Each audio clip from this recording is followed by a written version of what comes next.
My sister-in-law had me swatted over nothing. I refused to watch her kids again, and now her world is falling apart. So, for quite a while, my sister-in-law Sarah and I had this great babysitting setup that worked like a charm. We kicked it off back in March 2020 when COVID messed everything up for everyone. Basically, she'd watch my kids 3 days a week, and I'd return the favor on the other 3 days.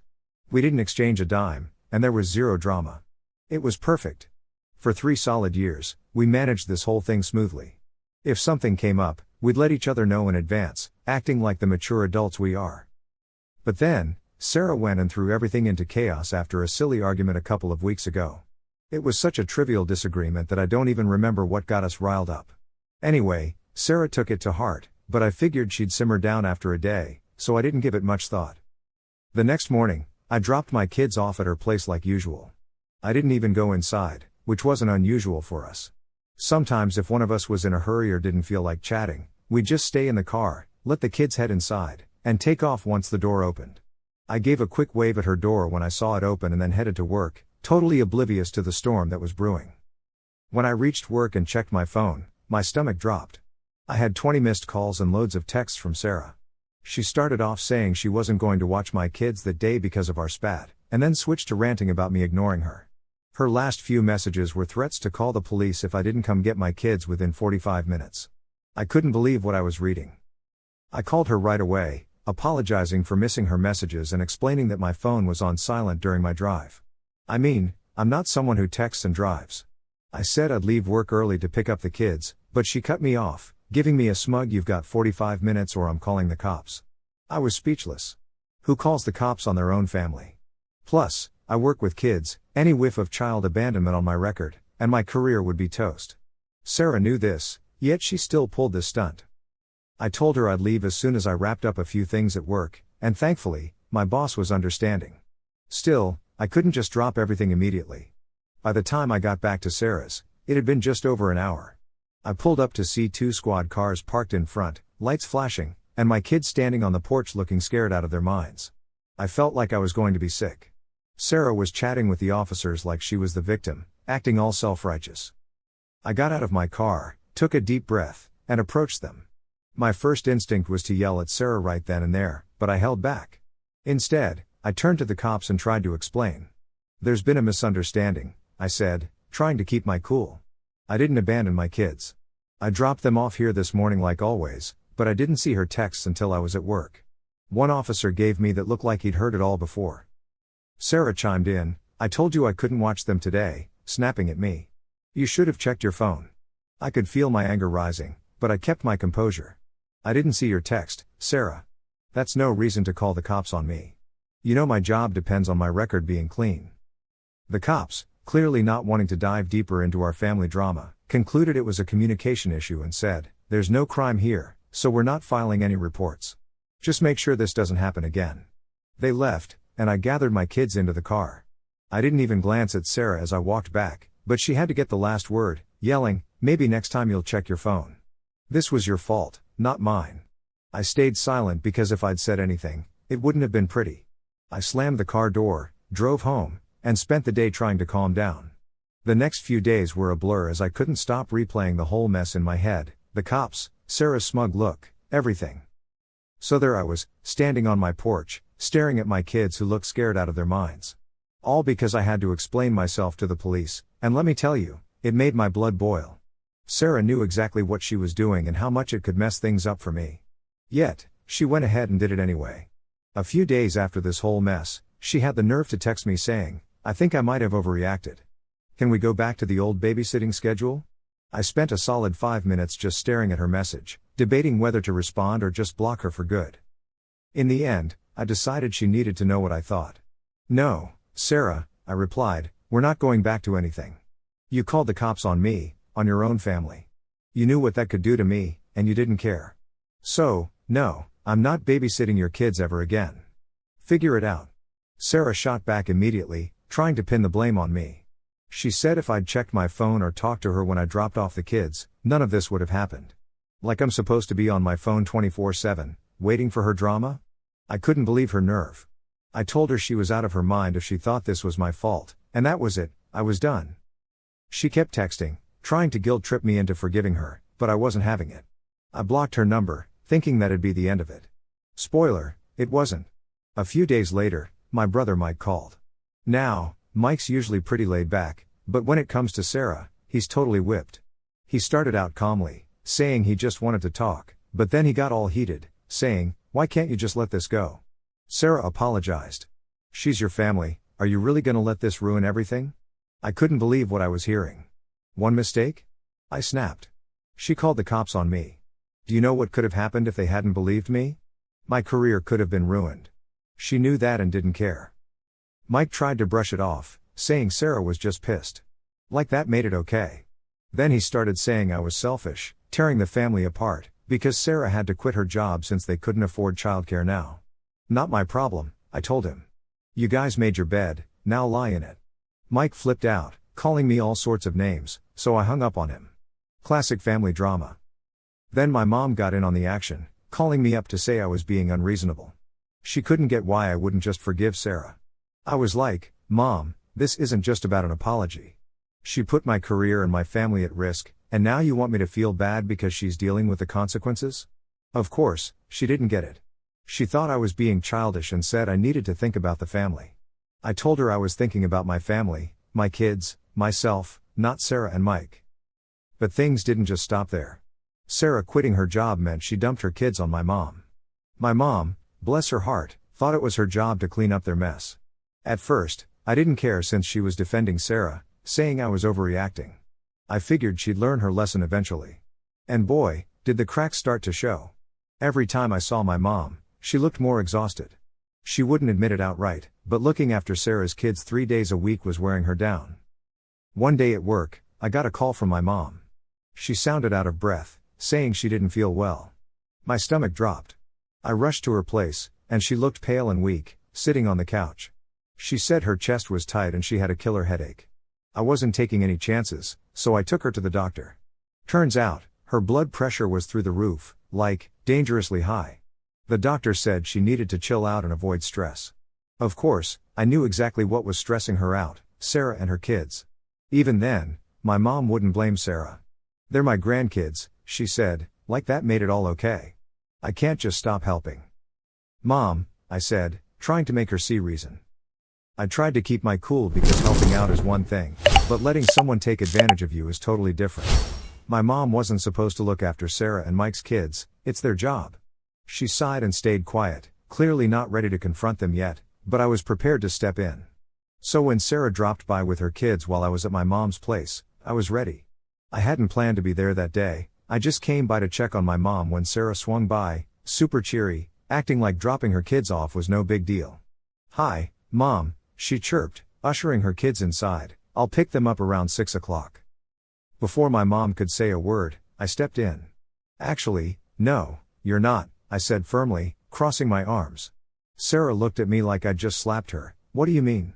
she asked, sounding defensive. I laid it out plainly. "I mean you can't leave your kids here anymore. Mom just came back from the doctor for her blood pressure, and she doesn't need to babysit while you're off doing whatever." Sarah's face turned red. "I'm not just sitting on my ass," she snapped. "I'm managing things at home while Mike works. You have no idea how hard it is." But I shot back, "Oh, I get it, believe me.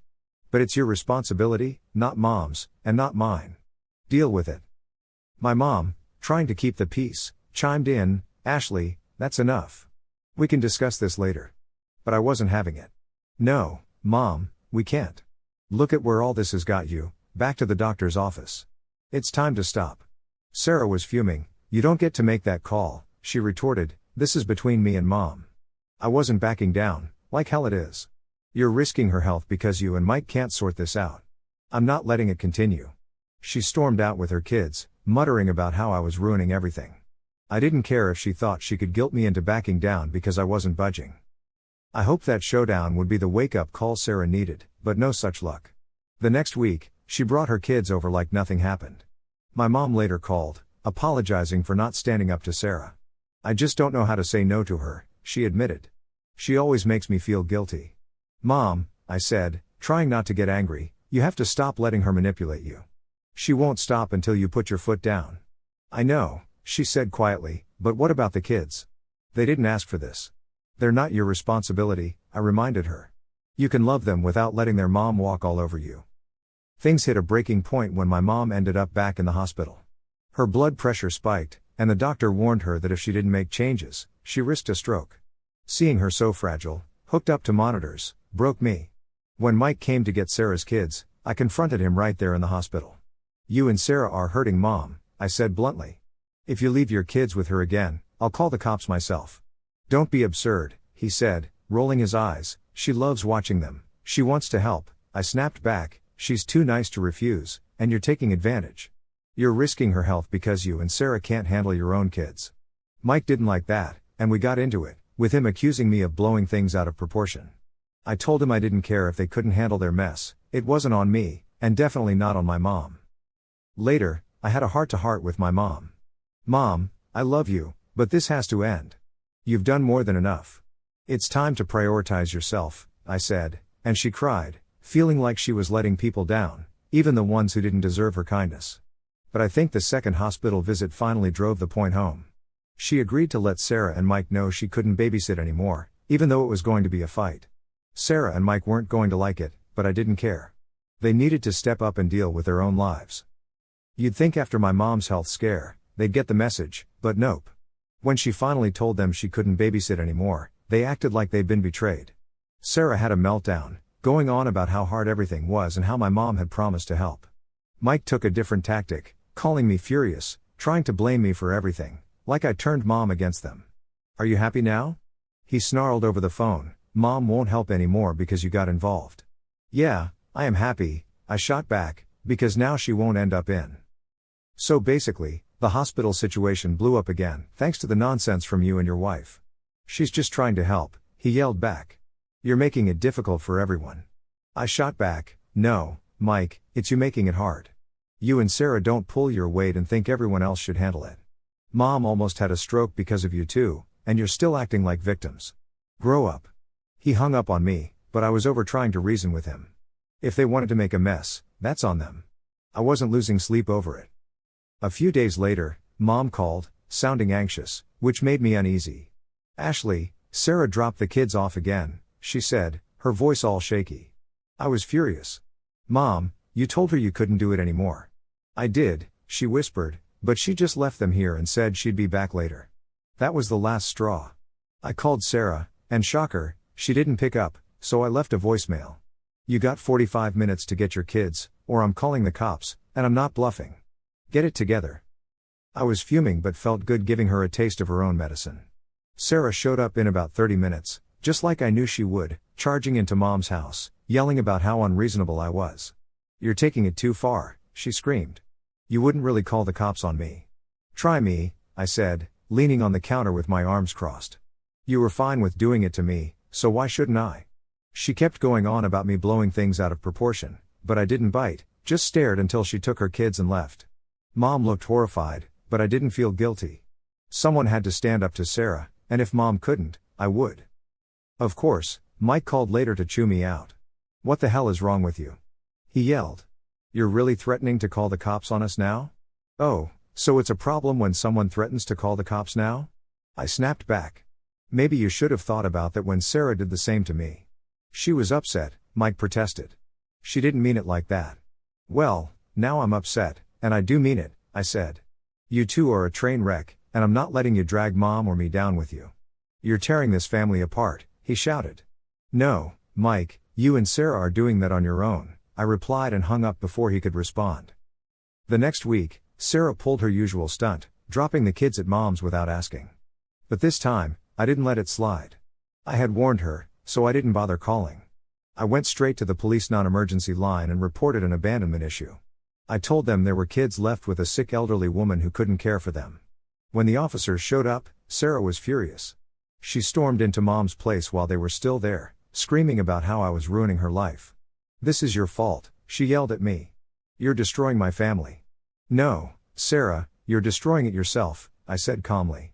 You've been dumping your responsibilities on everyone else, and now it's catching up to you. The officers made her take her kids and warned her not to leave them with someone who couldn't care for them. Her face was priceless. She wanted to argue but knew better than to push it further. After that, Sarah and Mike stopped involving Mom, but the fallout had already started. Sarah struggled with the kids alone, and Mike was working overtime to make up for her lost income. Their marriage was clearly strained, and Mike even crashed at Mom's place a few nights a week, making things even more awkward.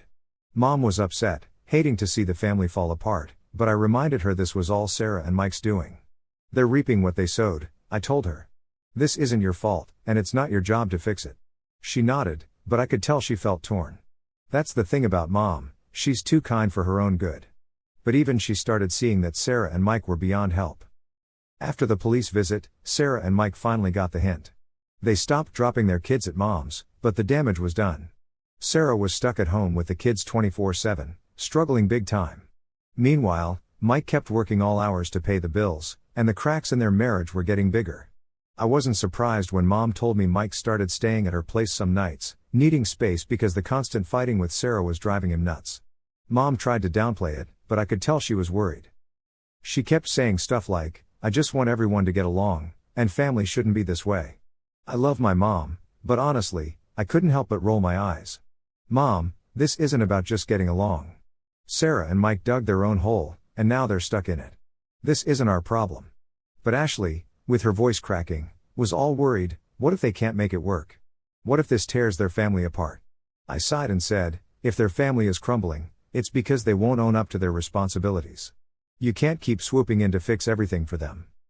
Meanwhile, Sarah was spreading her version of the story to anyone who'd listen, making me the bad guy who refused to help my family when they supposedly needed me the most. Conveniently, she left out the part where she called the cops on me. Instead, she posed as a struggling mom just trying to do her best, while I apparently turned my back on them. Soon, I started getting calls from extended family, all echoing Sarah's narrative. Why can't you just help them out? One aunt asked. You're not doing anything wrong, but you're making their lives harder. Oh, I'm making their lives harder? I shot back. Did Sarah mention she called the cops on me? Because that's why we're here. The silence on the other end said it all. I wasn't about to let Sarah twist things and make me look like the bad guy. The drama hit its peak about a month later when Mike showed up at my mom's place, drunk and rambling about how he couldn't take it anymore. And yes, I had warned my mom not to let him crash there, but she's too kind-hearted to turn him away. When I found out the next morning, I called him, ready to lay into him. What were you thinking, Mike? Showing up at Mom's house like that? She doesn't need this. You don't understand, he slurred, obviously still hungover. Sarah's driving me nuts. She's always complaining, and I'm busting my butt to keep us afloat, I snapped. Well, maybe if you two got your act together, you wouldn't be in this mess. But hey, keep blaming everyone else.